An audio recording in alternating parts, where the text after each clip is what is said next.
Yes sir, yes भाई good बोल evening सकते। Sir, good evening everyone. Good evening, good evening. मेरा video 2 minute yes के लिए सर। ऑफ रहेगा, यू कैन प्लीज। आप आपकी जर्नी यहाँ आने से पहले, आने के बाद, overall you can just enlighten us. Thank you so much. Okay sir.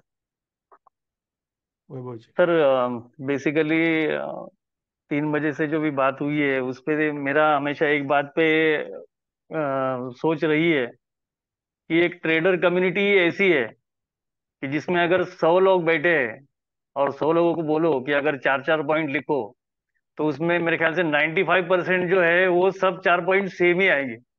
तो दैट इज जो भी फाइन, बातें जर्नी हुई मेन इंपॉर्टेंट है, है जर्नी एक्सपीरियंस इंपॉर्टेंट है, हाँ पॉइंट्स तो सेम आएंगे, that is not a problem. Sir, शुरुआत करते हैं मेरी जर्नी की। तो स्टॉक मार्केट का इंटरेस्ट तो मुझे 2002 से था। अ, कुछ फैमिली रीजंस की वजह से मतलब 2001 से मैं जॉब कर रहा हूँ। तब से इंटरेस्ट था। रिलीगर का अकाउंट मैंने 2002 में ओपन किया था। लेकिन कहते हैं ना कि तकरीबन इतना टाइम निकल गया कि मतलब जॉब के सिलसिले में अलग अलग जगह पे काम करके, तो वो उतना ना मेरे पास ना पैसा था ना उतना टाइम था कि शेयर मार्केट सीख सकूं। और उस टाइम पे आज जितना अवेलेबल डेटा नेट पे अवेलेबल है उतना तो उस टाइम पे नेट भी नहीं था, 2000 के टाइम पे। तो आफ्टर कोविड मेरा जॉब गया। जॉब के बाद में क्या करना चाहिए, बैठ के था घर पे। तो कोइंसिडेंस ऐसा हुआ कि मैंने मार्केट का चालू कर दिया नॉलेज लेना। तो पहले तो कुछ दोस्तों से वगैरह, उस टाइम पे वायरल तो बहुत हुआ था डेटा सोशल मीडिया पे, कि मतलब जिधर उधर एक बार अगर कोई आप सर्च कर लेते हो तो वही डेटा आपको सामने आता है, वीडियो वगैरह। तो उस टाइम पे कुछ बहुत सारे वीडियो देखे मैंने, बहुत सारे सक्सेसफुल ट्रेडर।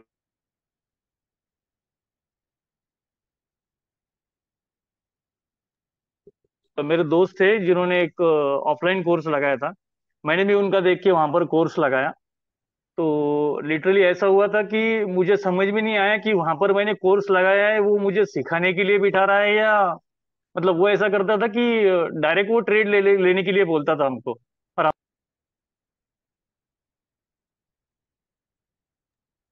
की बात थी तो उस टाइम पे ऐसा लगता था कि मेरे साथ में जो दोस्त वगैरह थे, जो पुराने थे मेरे से ज्यादा, 1-2 महीने पहले, वो 2-2 हजार रुपये प्रॉफिट निकाल रहे 10-10 15-15 मिनट में। अब उस टाइम पे वो फ्यूचर वगैरह कुछ समझ में नहीं आता था। बाद में समझ में आया कि ये 20-20 पैसे पे प्रॉफिट निकाल के देता था वो सर खुद। तो लिटरली एक बार उसने हमें ऐसी कुछ ऑप्शन ट्रेडिंग में वगैरह लेने लगाया ट्रेड, और उसमें तकरीबन हम 30,000 रुपये माइनस में चले गए थे। तो उस दिन से तय किया कि अभी अगर कुछ करना है, तो उसी दिन से मैंने क्लास छोड़ दिया उसका। मैं बोला अगर कुछ करना है तो अभी अपने को खुद को करना है। तब से मैंने खुद का एनालिसिस मतलब सीखना चालू कर दिया वीडियो के थ्रू वगैरह। बीच में एक मुझे ऑनलाइन क्लास भी मिला था, जिन्होंने मुझे जैसा अपना वेब पहला क्या बोल सकते हैं उसको, जूम मीटिंग वेबिनार। किया उनके साथ में, हाँ वेबिनार किया। तो उनके साथ में मैंने वेबिनार किया था। उन्होंने मुझे कुछ डाउन ये अपना डिमांड जोन और सप्लाई जोन का कुछ दिखाया था उसमें। तो उस टाइम पे मैं पहली बार शॉक हुआ था कि अगर ऐसा कुछ है जिससे मुझे मतलब पता चले। और उनका एक वर्ड था उस टाइम पे कि ये अगर आप प्रैक्टिस करेंगे ना, एक वीडियो पे भी मैंने वो वर्ड देखा था कि टेक्निकल एनालिसिस एक चीज ऐसी है कि अगर आप उसकी प्रैक्टिस करेंगे तो एक टाइम ऐसा आएगा ना कि चार्ट आपसे बात करना चालू कर देगा। अब वो उसको कहाँ जाना है, मतलब कौन से टाइम फ्रेम पे वो कहाँ जा रहा है और कहाँ जा सकता है। तो उस दिन से मैंने आपको मतलब मैं किसी को भी वही वही बात बोलता हूँ कि मैंने लिटरली रूम में बंद कर लिया था खुद को। और तकरीबन सवेरे 9 बजे से लेके रात को 2 बजे तक डेली, क्योंकि जॉब तो था नहीं और पैसा भी नहीं था कि बाहर कहीं अननेसेसरी खर्चा हो, तो लिटरली मतलब 9 बजे से लेके 2 बजे तक मैं निफ्टी 500, मार्केट जब तक चालू था तब तक चालू ही था, लेकिन उसके बाद में निफ्टी 500 के सारे स्टॉक देखता था रोज। ये ऐसा मैंने तकरीबन 2.5 साल किया है। उस टाइम पे वो कोर्सेज जो था ऑनलाइन वो भी मेरा चालू था। लेकिन बाद में क्या हुआ कि जैसा आपके साथ में काफी टाइम से जुड़ा हूँ, मैंने आपका एक बात देखा है, मतलब जब स्टार्टिंग में अपनी बात हुई थी तो मेरे लिए, आप पहले दिन से जानते कि मेरे लिए सबसे बड़ी चीज थी पैसा, कि जो नहीं था। लोगों के पास होता है कुछ लोगों के पास, लेकिन मेरे पास था नहीं। तो मैंने आपको ये भी बोला था कि मैं सोच रहा हूँ कि यार इनको तो ठीक है पैसा तो कम है, लेकिन इनको दे कहाँ से। तो मैंने आपको बोला था कि सर मैं ना आपको 1-2 दिन में देता हूँ पैसे, मतलब पेमेंट करता हूँ। तो आपने वो सुन के मुझे ज्वाइन कर लिया था। और मेरे ख्याल से उसके 4-5, आपका तो फोन भी नहीं आया उसके बाद में मैंने आपको पेमेंट कर दिया था। लेकिन ये नौबत क्यों आई, क्योंकि पहले जहां पर मैंने मेंटरशिप में वो क्लास लिया था, उन्होंने अलग अलग मतलब 2-4 महीने 6 महीने के बाद में ना उन्होंने अलग अलग कोर्सेस लाना चालू कर दिए और उसकी फीस ऐड ऑन करना चालू कर दिया। तो मतलब उन पे उन्होंने पार्टीशन कर दिया कि जिन्होंने फीस पेड की है उन्हीं को वो कमेंट सुनते हैं, उन्हीं को वो रिप्लाई करते हैं। तो उसके बाद में मैंने उनको थोड़ा सा ये कर दिया, मतलब उधर छोड़ दिया। लेकिन जब से आपके साथ में आया था, सबसे बड़ी चीज आपके थ्रू मुझे सीखने ये चीज मिली कि वो कहते हैं ना कि खुद पे, हाँ, खुद पे भरोसा। मतलब एक बार 1-to-1 में आपकी और मेरी बात हुई थी कि मैंने बीच में इंट्राडे की भी साइकिल करके देखी और एक एक दो साइकिल की, लेकिन मुझे वो उसमें कुछ वर्थ नहीं लगा। तो आपका एक उस टाइम पे आपने ये बोला था कि जरूरी नहीं कि हर एक को इंट्राडे ही अच्छा करने को मिले। तो आप स्विंग अच्छा कर सकते हो तो स्विंग का करो। तो आज भी मेरा मतलब आपसे जो अपना क्या बोल सकते हैं उसको डायनामिक लेवल वगैरह, वो तो प्लस पॉइंट है ही है। लेकिन ये डिमांड जोन और सप्लाई जोन का जो लॉजिक, मुझे यहाँ तक कि पहले दिन से मेरे को लगता था, जब से मैंने प्रैक्टिस चालू किया, कि यहाँ पर आके रुकेगा और यहाँ से ऊपर जाएगा। लेकिन वो कहते हैं ना कि जो कॉन्फिडेंस होना चाहिए, 1% का रूल, तो जैसा अभी सबने बताया कि वो तो मैंने आज तक तकरीबन इतने वीडियो देखे होंगे 3 साल में कि वो मैं सोच नहीं सकता, मैं काउंट भी नहीं कर सकता वो। उसमें मेरे को एक सिंगल ऐसा वीडियो नहीं लगा कि जिसमें उसने 1% का रूल बताया हो पूरे इंटरनेट पे। तो वो कैलकुलेशन मुझे समझ में तब आया कि ठीक है ना, आज मेरा अगर 500 रुपए का रिस्क लेना है, जो अपना कैलकुलेशन था कि स्टॉप लॉस मतलब entry price minus stop loss, जो भी डिफरेंस अमाउंट होता है उसको डिवाइडेड बाय आपको 1000 रुपए से करना है। तो वो लॉजिक जब समझ में आया तब मेरा थोड़ा कॉन्फिडेंस बढ़ने लगा कि ठीक है ना, मुझे पता है कि अगर गया भी तो कितना जाएगा मुझे पता है। तो वो जो फोमो होता था पहले कि ऊपर जाएगा नीचे आएगा, वो एकदम से कम हो गया उसके बाद में। लेकिन फिर बाद में थोड़ा सा प्रॉब्लम था कि वो कहते हैं ना कि नंबर ऑफ ट्रेड लेना, मतलब ट्रेडिंग साइकिल, मतलब मैं तो कहता हूँ ना कि प्रांजलि मैडम को भी मैंने बोला हुआ है कि उन्होंने जितनी मैं जितनी एंट्री करना सोच नहीं सकता उससे 10 गुना उन्होंने एंट्री कर दी है एक्सेल में। उस बारे में हेड्स ऑफ है उनको, जैसा सबने बोला। तो उन्होंने भी काफी मदद की मुझे, उन्होंने मुझे वो एक्सेल शीट के वगैरह बारे में बताया, उनका देख देख के ही मैं भी एक्सेल शीट वगैरह बनाने लग गया, साइकिल मेंटेन करने लग गया। अभी रिसेंटली क्या है कि पिछले 2 महीने से मैं एक पहले कंपनी में ज्वाइन हो चुका हूँ। तो अभी स्टार्टिंग 3 साल का गैप था, 2-3 साल का, तो थोड़ा सा 1-2 महीने से थोड़ा सा बाहर मार्केट में सेल्स का काम है मेरा, पिछले 10-12 साल से मैं सेल्स लाइन में ही हूँ। तो अभी उसमें थोड़ा सा फोकस करना पड़ रहा है शुरुआत में। तो अभी इसके आगे का मैं सोच रहा हूँ कि कहीं ना कहीं, एक बात तो सच है कि इसमें मुझे बहुत लोगों ने बताया कि ये स्टॉक मार्केट सट्टा है। यहाँ तक कि आपको शायद याद होगा कि मुझे ऐसा लगता था ना कि 2-4 जन मिलके बैठेंगे ना तो प्रॉफिट होगा।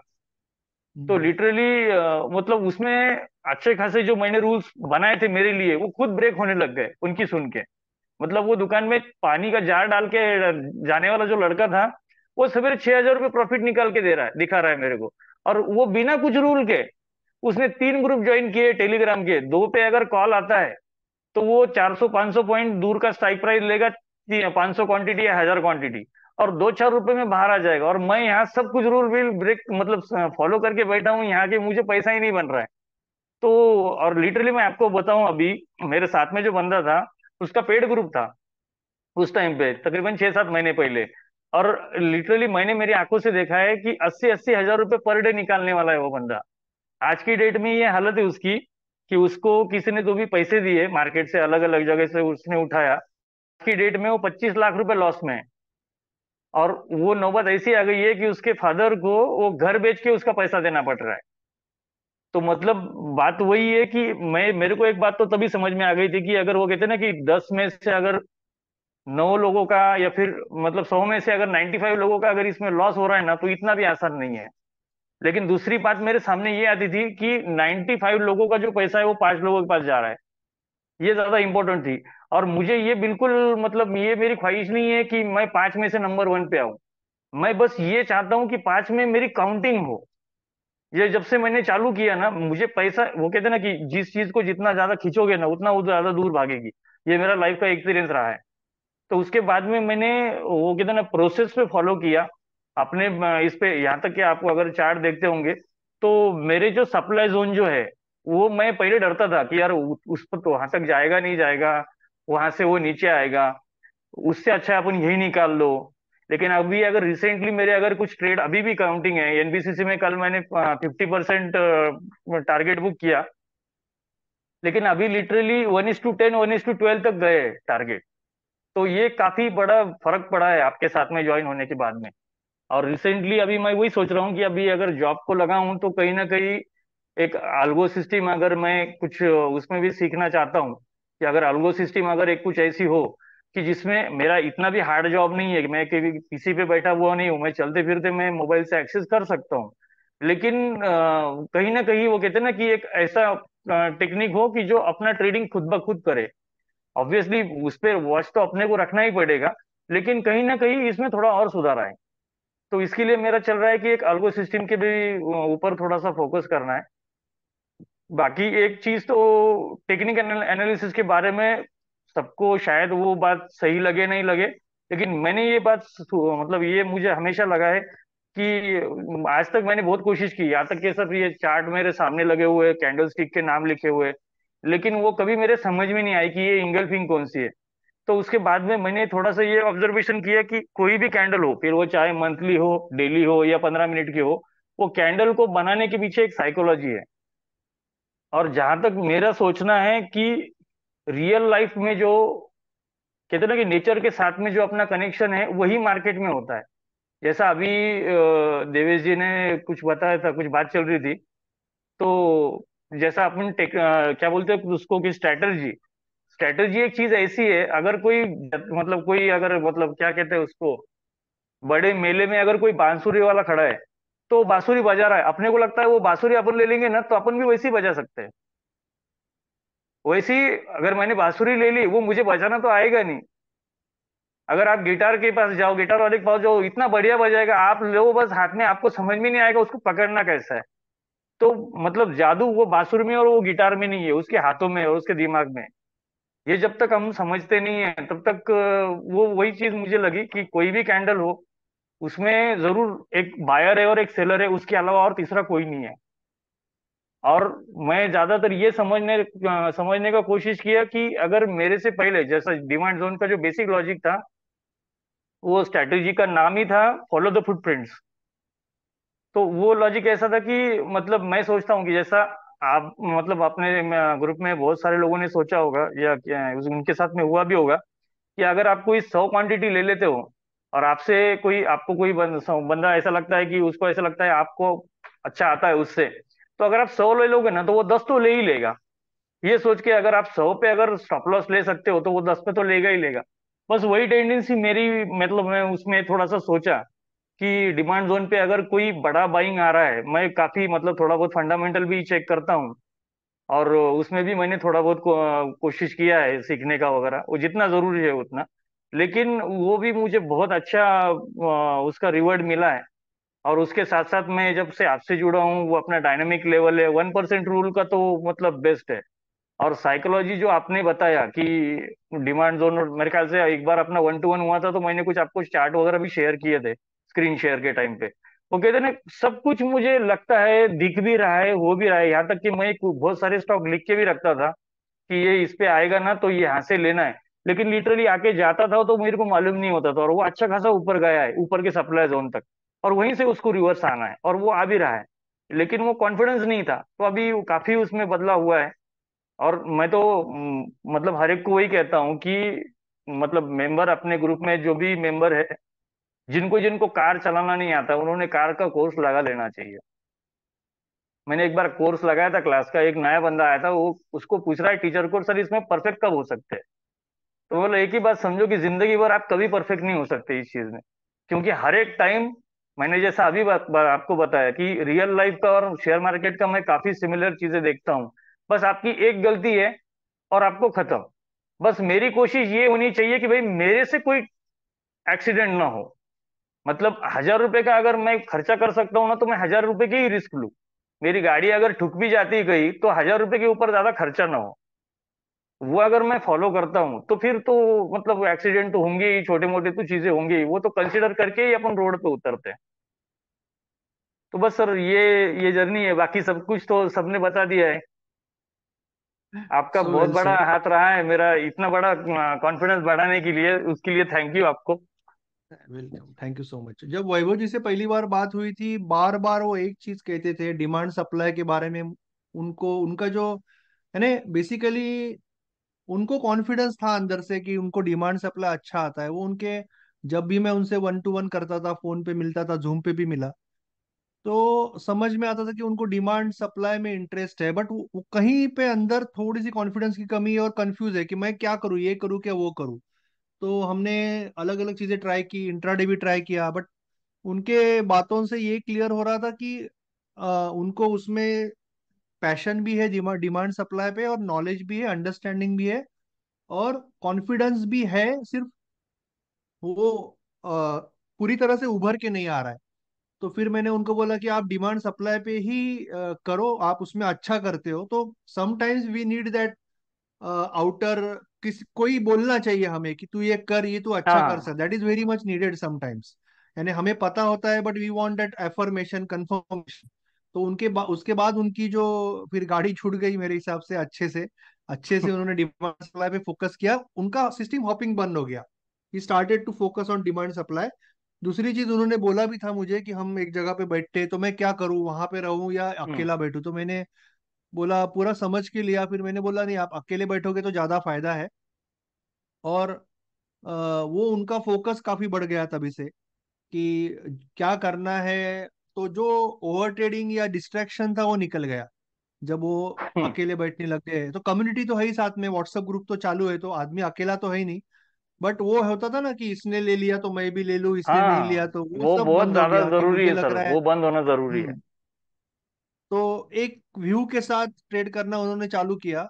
और मुझे लगता है अभी जॉब करते हुए भी आप स्विंग अलगो तो कर ही लेंगे हम लोग, बट उसके बिना भी आप स्विंग का साइकिल कर ही रहे हो, चालू रखिए। क्योंकि आपका हम्म। डिमांड सप्लाई का सचमुच जो एक्यूरेसी है बहुत बहुत अच्छा है। मैंने भी देखा है, बहुत बार देखा है कि आपका एक्यूरेसी डिमांड सप्लाई का बहुत अच्छा है, और उस पर आप फोकस करोगे तो बहुत बढ़िया होगा। दूसरी चीज, मैं हमेशा कहता हूँ कि जब हम लूजर काटने को सीखते हैं, 1% का रूल या लूजर काटना, जो आपकी बातों में से क्लियर हो रहा है अभी कि आपका वो बहुत ही परफेक्ट हो गया, आप लूजर काटते हो। तो लूजर काटने के बाद ही हम लोग बड़े विनर पे खड़े रह सकते हैं। जब तक हम लूजर नहीं काटेंगे तब तक बड़ा विनर कभी भी नहीं लेंगे हम इमीडिएटली। जैसे 500 700 रुपये दिख गया, 700 का हम्म। 400 हो गया, कट हाँ। करेंगे। एक बार लूजर काटना सीख गया, उसके बाद ही आदमी विनर पे खड़ा रहना सीखेगा। तो वो भी बहुत इंपॉर्टेंट पॉइंट है जो आपने बताया। So thank you so much आपका एक्सपीरियंस शेयर करने के लिए। Thank you sir. Thank you. और डिमांड सप्लाई के कुछ स्क्रीनशॉट्स गोपाल जी पूछ रहे, आप डालिए जरूर जैसे टाइम मिले श्योर सर। आपको। ओके। Sure sir. और यहाँ आज पे की मुझे डेट में लगता है सर अभी वही प्लेइंग। बात है कि वो कहते हैं ना, पहले प्रॉफिट काउंटिंग होता था कि कितना रुपया आया। आज वो क्या, मैं पहले भी बताया आपको कि पैसा मेरे लिए वैसा देखा जाए तो सबसे पहले है। लेकिन मुझे पता है कि उसको पहले रखेगा तो आएगा नहीं। तो उसके आज की डेट में जो टारगेट हिट होना या सप्लाई जोन तक सरवाइव होके ऊपर जाना, उसमें जो मुझे प्रॉफिट मिलता है, मतलब वो जो कहते हैं ना कि कॉन्फिडेंस, तो वो चीज ऐसी है ना कि जिसको आप प्राइसलेस है, उसको आप काउंट नहीं कर सकते। बस मुझे ये चीज आज की डेट में पता है कि मेरे पास अगर 10,000 है तो मैं आज 10,000 लगा रहा हूँ। लेकिन ये श्योरिटी है कि ये बेसिस पे मैं 1 लाख रुपए भी लगा सकता हूँ। और सिंपल सी लॉजिक है कि 10,000 के अभी रिसेंटली जो स्क्रीनशॉट देखे होंगे आपने, 60% कुछ ट्रेड मेरे IRFC वगैरह तो 120% चल रहे हैं। वो प्रॉफिट कितना है वो मैटर ही नहीं करता मेरे लिए। क्योंकि मुझे बस पता है कि ये चीज ऐसी है ना कि इसमें एक बार तैर गए और तैरना ही है। मतलब मेरा तो लास्ट ख्वाहिश एक ही है कि जब, मतलब जब तक हाथों में दम है, आदमी का क्या रहेगा, एक उम्र के बाद में सब कुछ बंद हो जाएगा लेकिन हाथों में ताकत रहेगा, तब तक मार्केट करना है। और वो किस चीज के लिए करना है वो नहीं, इसमें इतना टाइम दिया है, इतना मतलब आज तक कोई चीज को इतना इंपॉर्टेंस नहीं दिया है मैंने 3 साल में। दिन रात एक करना, मतलब बहुत सारे जो भी मेरे साथ टच में है, अपने मेंटोरशिप के या बाहर के भी, तो मेरी बातों में भी हमेशा मार्केट से रिलेटेड ही चीज रहती है। मतलब अगर कोई टारगेट, अगर कोई क्लाइंट को अगर क्रैक क्रैक करना है तो मैं भी बॉस को बोलता हूँ, सर रेजिस्टेंस है, छोटा सा है, ज्यादा बड़ा नहीं है, उसको उड़ा देंगे, कोई दिक्कत नहीं है। एक बड़ा ग्रीन कैंडल बना दो, खत्म हो जाएगा वो रेजिस्टेंस। तो उस टाइप का जो है मेरे दिमाग में 24 घंटे वही चीज है, और उसी को जिंदगी भर वैसा ही रखना है। True true true. Thank you so much sir. Thank you sir, thank you very much. Thank you very much.